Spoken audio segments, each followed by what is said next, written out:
Hello, welcome back to my channel কুহুর ব্লগে। আশা করি আপনারা সবাই ভালো আছেন আর আমরাও ভালো আছি। যে গুড মর্নিং বলো। Good morning. তোমাদের দিন বলো। তোমাদের দিন ভালো কাটুক। তো আজকে হচ্ছে কুহুদের আজ থেকে পরীক্ষা শুরু হলো, আজকে বাংলা লেখা পরীক্ষা। তো চলো ওকে স্কুল দিয়ে আসি। আর আজকে হচ্ছে 3rd সোমবার, তো চলো ওকে স্কুল দিয়ে আসি। তোকে স্কুলে দিয়ে যাওয়ার পথে একটু ফল ফুল, টক দই, সন্দেশ এইসব কিনে নিয়ে যাব। আজকে রাস্তায় এখনও পর্যন্ত কোনো ফলের দোকান দেখতে পাচ্ছি না, তাই দুধ আর দইটাই নিয়ে চলে যাব। আর কুহুকে স্কুল থেকে আনতে আসার সময় তখন আবার কিছু ফল নিয়ে তারপরে যাব পুজো দিতে। আর কুহুর বাবা তো নেই, গেছে তারকেশ্বরে। কালকে মানে রবিবার বিকেলবেলা বেরিয়েছে। এখন সকালবেলা ফোন করে বাড়ি থেকে বেরোলাম, তখন বললো পুজোর লাইনে দাঁড়িয়ে আছে, প্রচুর পরিমাণে ভিড়, তো পুজো দিয়ে তারপর আসবে। তো স্কুলে চলে এসেছি। আমাদের প্রথম পরীক্ষাতেই 7টার মধ্যে আসতে বলেছিল, তাই চলে এসেছি। কিন্তু এখনও যিনি গেট খুলবেন তিনি আসেননি, তাই অনেকক্ষণ বসতে হয়েছে এখানে, আধ ঘন্টার মতো। তারপর ম্যাডামই আগে এসেছেন, উনি গেট খুলেছেন। আর সবাইরা বলছিল যে 7টা থেকে আসতে বলে যিনি গেট খুলবেন তিনি আসেন না, বাচ্চাদের এতক্ষণ নিয়ে এসে বাইরে দাঁড় করিয়ে রাখা এটা ঠিক না, আসলে সবাই গার্জেনরা মিলে বলবে। তো যাই হোক, ওকে স্কুলে দিয়ে চলে এসে প্রথমে ফার্স্ট চলে এসেছি বাসি বিছানা করতে।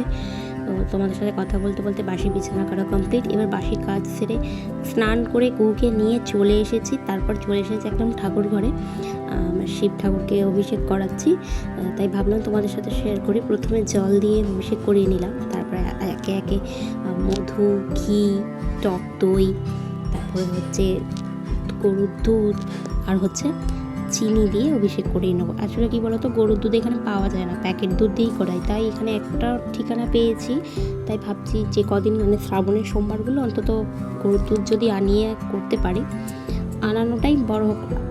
আমার মহাদেবকে অভিষেক করানো হয়ে গেছে। এবার হচ্ছে সাদা চন্দন দিয়ে আমি প্রথমে মহাদেবকে সাজিয়ে দিয়েছি।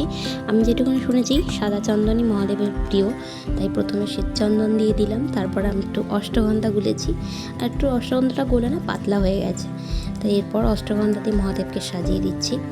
আর তারপর ফুলমালা দিয়ে সাজাবো। তো চলো, তোমরা কিরম করে মহাদেবকে সাজাও, অষ্টগন্ধা দিয়ে না সাদা চন্দন দিয়ে, সেটা আমাকে অবশ্যই জানিয়ে যেও।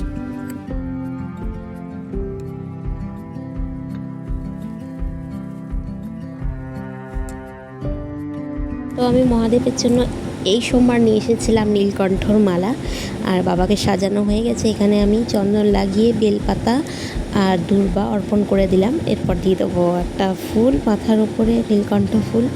এরপর বাবাকে যা সামান্যটুকু আয়োজন করেছিলাম নিবেদন করলাম। তারপর ধূপ বাতি ঘিয়ের প্রদীপ দিয়ে বাবাকে আরতি করে নিলাম, কর্পূর দিয়ে আরতি করে নিলাম, দিয়ে বাবাকে সব মনস্কামনা জানিয়ে দিলাম। এবার তোমরা যারা যারা এই আরতিটা দেখছো তাদের সবাইয়ের জন্য প্রার্থনা করলাম, সবার পরিবার ভালো থাকুক, সুস্থ থাকুক, তোমরা সবাই শান্তিতে থাকো, তোমার সন্তানরা ভালো থাকুক, সবাই ভালো থাকুক।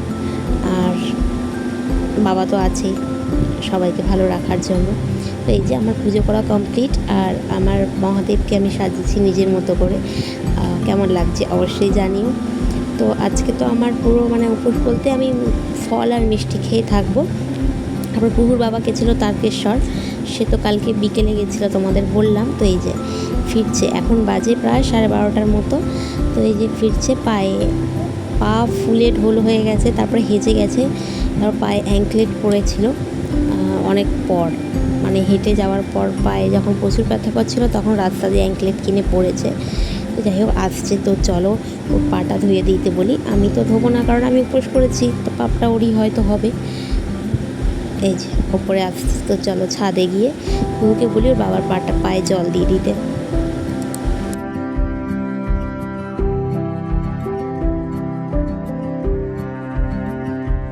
তো পা ধোয়ানো কিছু কমপ্লিট হলো। আর এখানে দেখো রাজার পায়ের অবস্থা কিরম, মানে পাগুলো পুরো হেঁচে গেছে, ফুলে গেছে পা। তো যাই হোক, তারকেশ্বরের শ্রাবণী মালা থেকে দুটো নিয়ে এসেছে, এই চাবির রিং, একটা আখির একটা কুহুর, আর আমার জন্য নিয়ে এসেছে এই ব্রেসলেট। তো তোমাদের সঙ্গে কথা বলতে বলতে এদিকে শুরু হয়ে গেছে বৃষ্টি, প্রচুর পরিমাণে বৃষ্টি হচ্ছে এই কদিন, তো খুব ভালোই বৃষ্টি হচ্ছে। আর তাছাড়া আজকে ছিল আখির জন্মদিন, তো আমাদের যেহেতু সবার নিরামিষ, তাই আজকে কিছু করা হয়নি। আখি ওর বাড়িতে কেক কেটেছিল। সবাই আখির জন্য আশীর্বাদ করো। টাটা।